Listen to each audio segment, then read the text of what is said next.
Good day to my future employer. My name is Michelle Serrano, 34 years old, married with 2 loving children.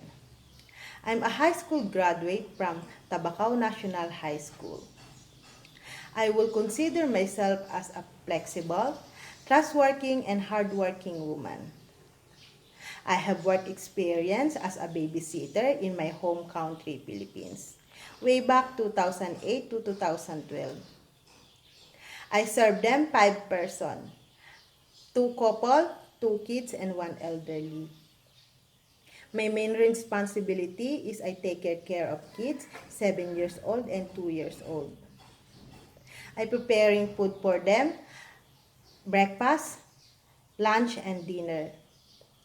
I help kid bathing, changing clothes, changing diaper, and also I do household like cooking, cleaning, iron, and do the laundry. And also I have experience to work abroad in Hong Kong as a domestic helper for 5 years. My main responsibility, I take care 3 elderly, 2 couple 70 years old, and 103 years old popo.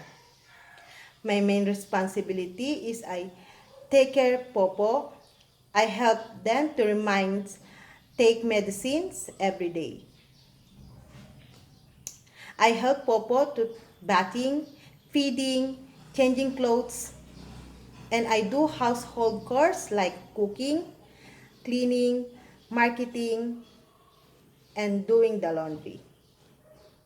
Mom and sir, I I do everything I can and willing to learn. Please give me a chance to continue my journey as a domestic helper.